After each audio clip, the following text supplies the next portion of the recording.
It was the most exciting finale to a league campaign since. George Hamilton went to Athlone, Peter Collins to Dundalk, and Jimmy McGee to Tulka Park as the last couple of hours of this extraordinary season reached new heights in tension and excitement.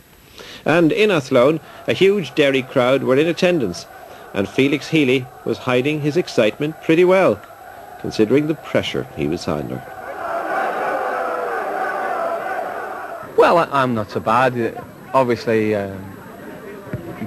wee bit nervous. The players are very nervous. It's like a rehearsal for a cup final. I think the players know what today is about. You know, it's been a long time coming, and you know, a very long day yesterday, a very long morning.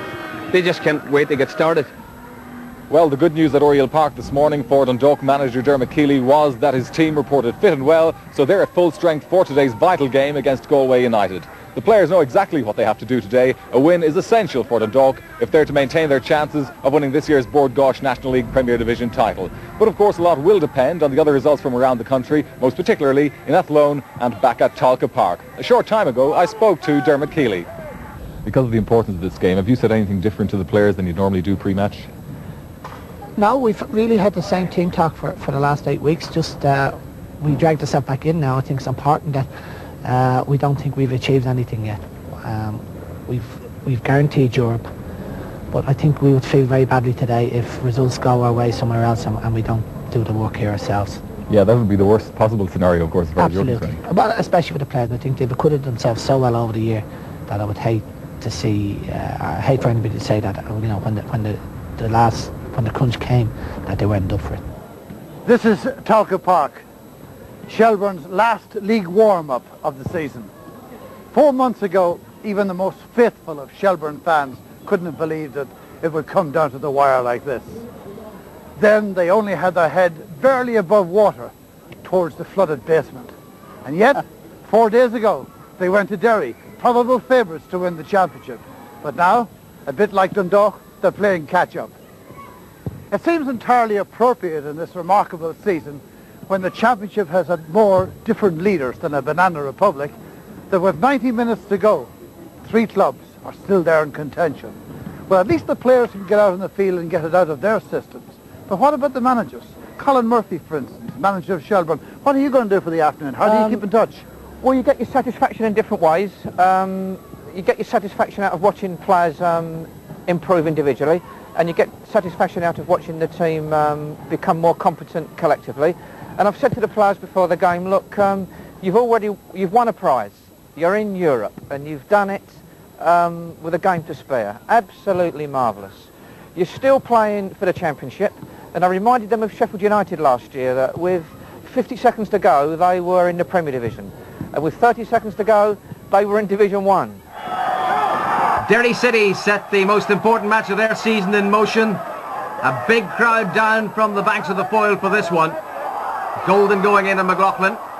Still Golden. And Golden has scored! And Athlone Town are sensationally in front. 13 seconds on the clock. Just a little touch off Stuart Gold and over Dermot O'Neill, and it's 1-0. What a start. So the Dundalk players know exactly what they have to do today. Goals are essential. That's on by Mick Doohan.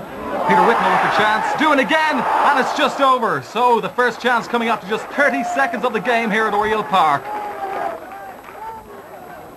The corner now to be taken by Joe Hanrahan. He's got the wind to aid the in-swinger. It goes close, but well saved by Joey Power, and the Galway United goal remains 0-0 at Oriel Park. So another corner to Dundalk. They certainly have been applying the pressure. Just 10 minutes gone now. And the corner comes in, knocked on, and that's James Call with the header. The Dundalk captain coming close again. Throw to Derry City. Paul McLaughlin for Liam Coyle. Facing him, Barry Murphy. Still it's Coyle. And Liam Coyle has scored a sensational equaliser. What about that?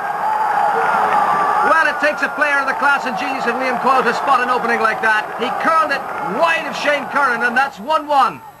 18 minutes gone at Tulka Park, no goals in the game. Here's Dunn's corner. The goalkeeper getting a touch to it. It's Brian Mooney over the top.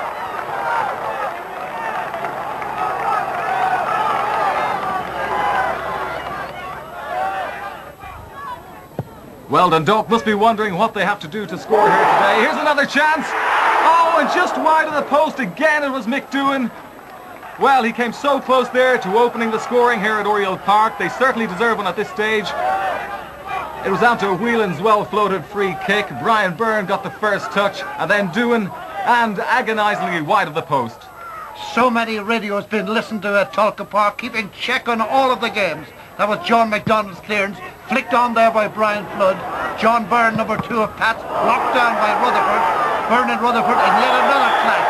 They've had a great battle all afternoon at Tulka. 10 minutes to half-time. Pat Kelly gives the free kick to Shelburne. And here's Tommy Dunn again. Again a lovely floater. Ray Duffy up with the header, but firmly held by Gareth Byrne. Good save.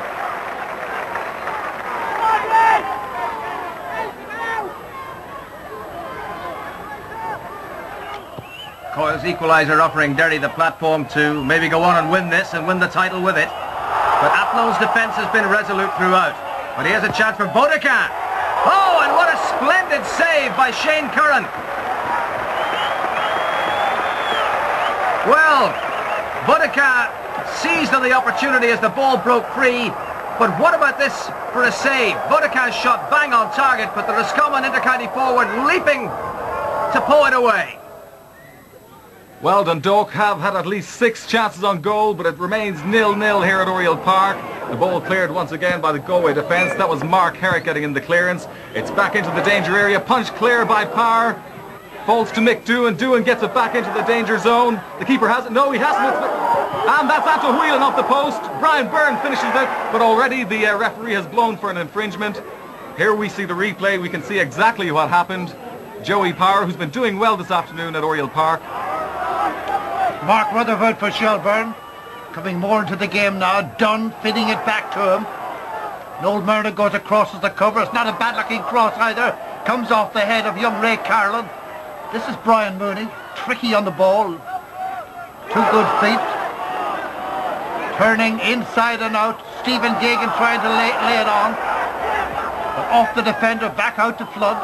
Flood to Dunn. Harkins has just pulled off his marker. Trying to supply the cross. Dunn again. Mooney back home. But it got a touch and it's gone for a corner. Last minute of the half, and the news from everywhere else is that, like here, it's a draw. Derry City still chasing that elusive lead goal. Athlone Town defending with some spirit. It's Doolan now for the Candy Stripes. Now Stuart Gold. Plenty of men in the middle for him, but he's gone for the little one for Coyle.